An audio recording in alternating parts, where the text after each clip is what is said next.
অবশেষে কিন্তু বুবলি আমার মা হয়ে গেলেন। তো একটা জিনিস কি জানেন, এদিকে অপু বিশ্বাস তো মনে করেন যে একবার গরু কোবাইতেছে, আবার হিন্দু অনুষ্ঠানে উলুলু দিতেছে, এই মানে ধর্ম দুটোই পালন করতেছে। মানে একটা কথা আছে না, একজন মানুষ দুই লোক পাও দিয়ে চলতে চাচ্ছে, এই জন্যই ধরা খাইতেছে। আর দ্বিতীয়ত এদিকে দেখেন বুবলি একটা চালাক একটা মাইয়া, তলে তলে সাকিব হয়তো ঠিকই সংসার করে এদিকে একটা মেয়ের মা হয়ে গেল, দুই সন্তানের মা হয়ে গেল। বুবলি দরকার ওর স্বামী, সেজন্য ও চুপচাপে সুন্দর করে সাকিবের সাথে সংসার করতেছে। আর এদিকে অপু বিশ্বাস এটা ফিতা কাটতেছে, ওটা ফিতা কাটতেছে, চলাই খাটতেছে না।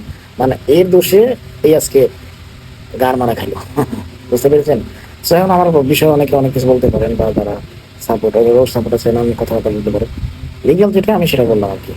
আমি কার পক্ষ না, আমি বস শাকিব খানের পক্ষ। তিনি পুরুষ মানুষ, বিয়ে করতেই পারে, স্বাভাবিক। তিনি যদি পালতে পারে বা ভরণ পোষণ করে দিতে পারে, সেটাও বিয়ে করতে পারবে। দিন শেষে একটা বলতে চাই, শাকিব খান তুমি এগিয়ে যাও, 10 থেকে 11টা বাচ্চার বাপ মাও হও।